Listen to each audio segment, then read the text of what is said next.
Hey, thanks for joining us. I'm Jason, this is Pastor Dave, and man, I still got some questions, and he's still got answers.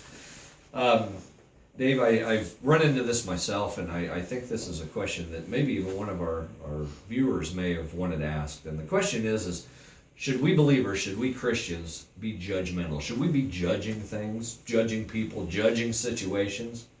Should we? Well, that's an interesting question. I don't know this by heart, so I got to kind of read it. It's in the book of Matthew. It's out of what's called the Sermon on the Mount, where Jesus went up into the mountain with his men, and he sat down with them. It's in chapters 5 through 7 that records for us the Sermon on the Mount. If I get my readers on, we find that where he describes for us, judge not that you be not judged. For with what measure you judge, it'll be meted back to you. And so the idea is, one of the reasons to not judge is that God seems to have a way of putting you in the same place you just judged that brother, that sister in, and then he lets you see the truth about your heart, or he lets others look in and see if what you're judging that person for is true in your life.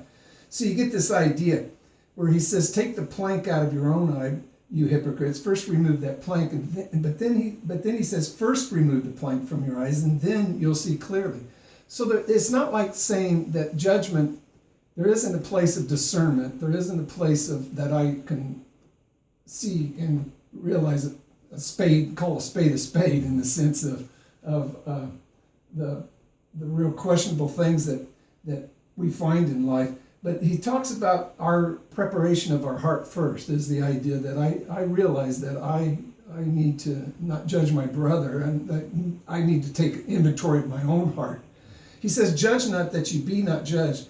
But then he goes down here, and later on he says, don't cast your pearls before the swine. Well, how am I going to know if it's a swine if I don't make some judgment? Yeah.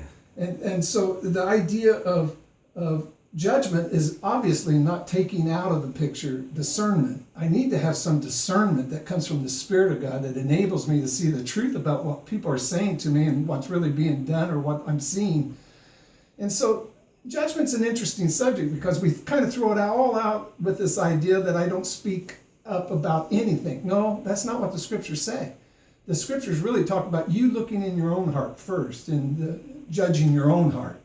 It says in 1 Corinthians 11, let a man judge his own heart that he be not judged with the world. As we prepare for communion, that's the instruction given to us.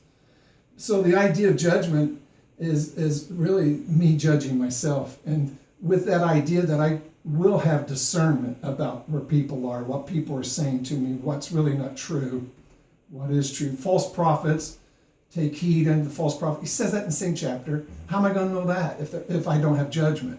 And so there is a judgment in the sense of discernment that the Christian exercises.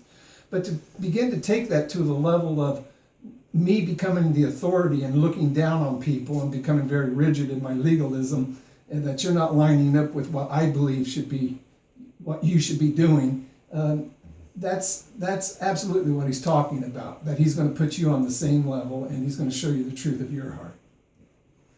So should we judge as Christians? Well, I guess the answer is the first thing you need to be judging is your own heart, that we need to take a self-inventory, and with that inventory will come discernment, and then you'll be able to make good selections and good choices in judging other situations. If you got any questions, comment to the video, and we'll see if we can get a question that you have on one of these videos. Thanks for joining us.